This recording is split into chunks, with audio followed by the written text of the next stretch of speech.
Welcome to this companion video to the KLIK MIDI string instruments.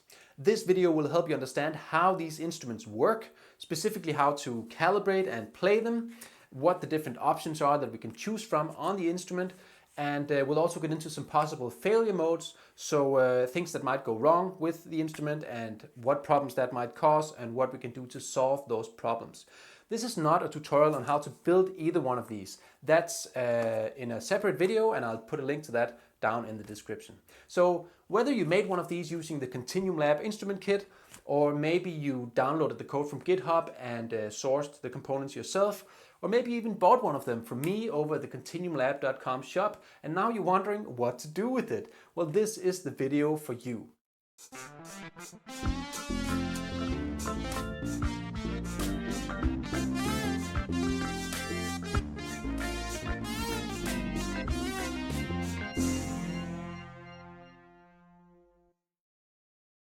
So let's get on with it, starting with the calibration, because getting the KLIK string instruments well calibrated is fundamental, and there are two different aspects in this that we need to consider. First, there is the string section where the plucking and strumming happens.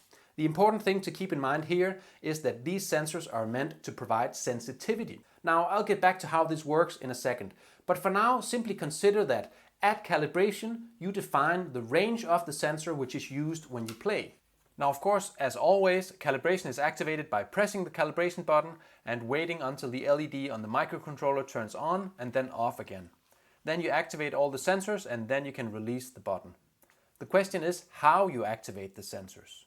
So if you mash your fingers on there like this, then that will also be the maximum read point when you play.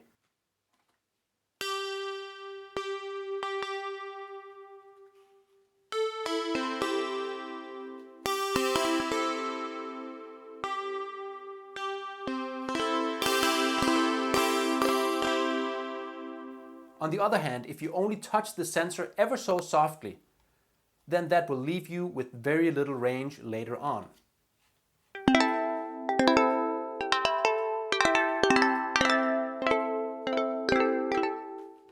A sort of medium touch is recommended, but you can play around with this to find your own sweet spot. Of course, this will also depend on the construction of the sensor itself, specifically the effective surface area and the mass of conductive material you have in there. These sensors, which are made using paper clips, will give very little room for varying the sensitivity. The fretboard section is different because the sensors on here are ultimately interpreted in a binary fashion.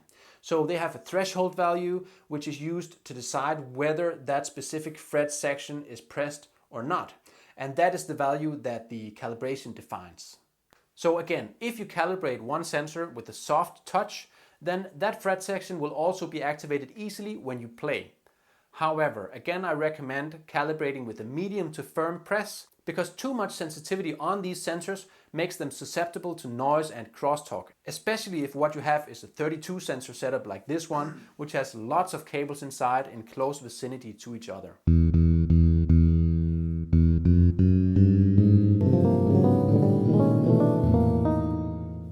Once you have a calibration you like, then you can save it to memory by pressing the calibration button 3 times in quick succession.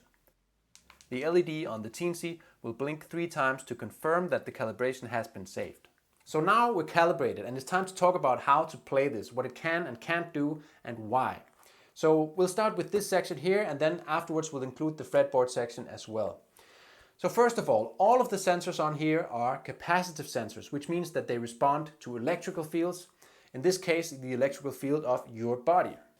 That means that you can't use a pick to play this. Your nails won't work either. You need skin contact, like this.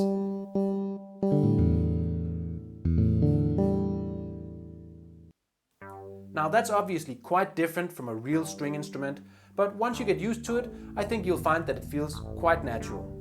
So the sensors work by keeping track of your touch and then activating when you let go, so to speak.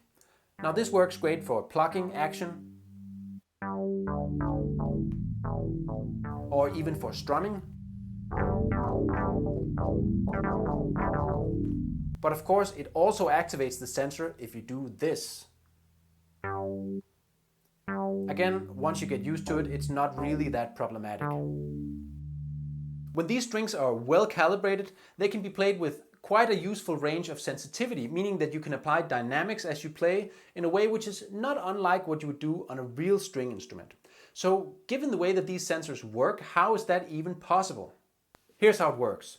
As each sensor measures your touch, it also keeps track of the maximum amount of finger surface that you apply to each string during any given touch event. Then, when you let go of the sensor, the velocity of the MIDI note on signal will be proportional to the latest maximum reading. So it's not really measuring force, but rather how much string you grab each time.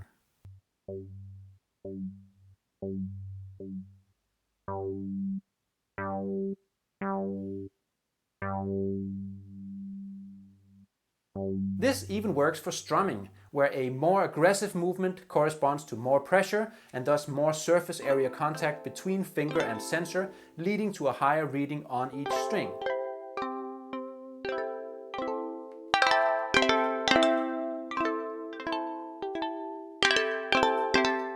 It works surprisingly well.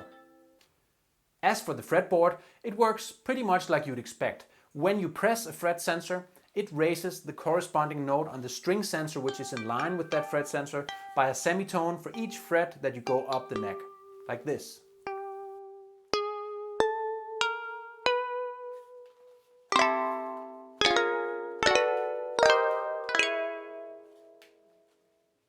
The basic KLIK software only outputs one note-on MIDI message per string plucked.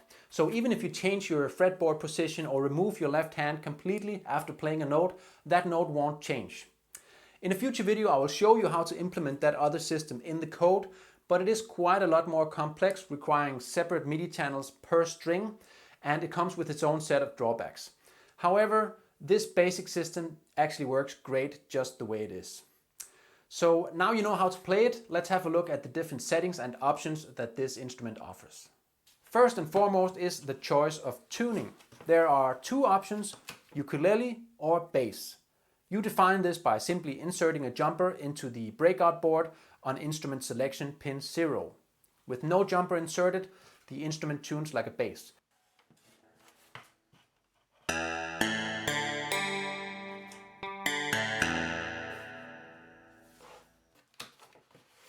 And with the jumper, it's a ukulele.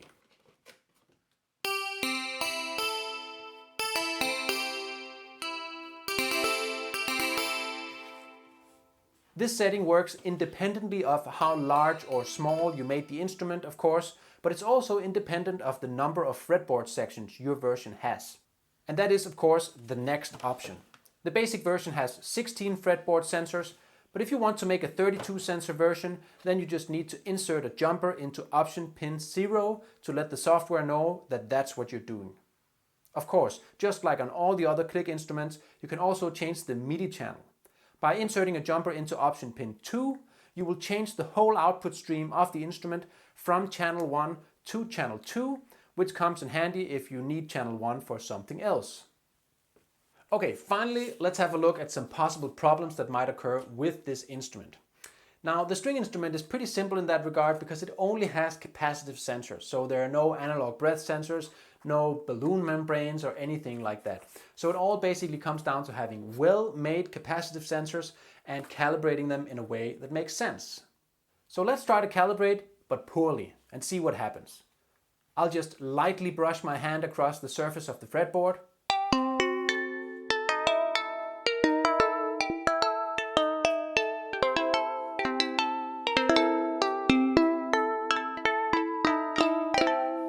As you can see, this is highly unstable. Some of these sensors don't seem to be doing anything, but that's because another sensor higher up the same string is already activated. The opposite situation is also problematic.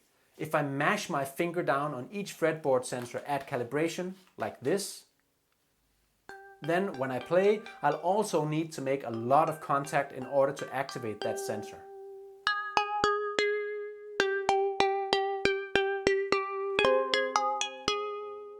Like I mentioned in the tutorial for this instrument, a 32 sensor string instrument is generally more susceptible to these kinds of problems. And that's because the mass of cables inside can generate a lot of crosstalk if they're packed in really close to each other, especially between cables from the two separate multiplexers. Let me just exaggerate that situation a little bit to demonstrate. So now again, I'll try to calibrate, being careful to do it just right, like I showed you.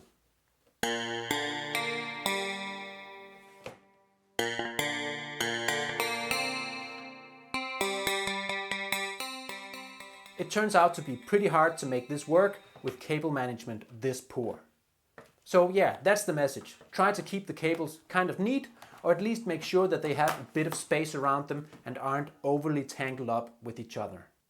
And that's it for this companion video. I hope you found it useful and that it helped you understand the potential and possibilities of the KLIK MIDI string instruments.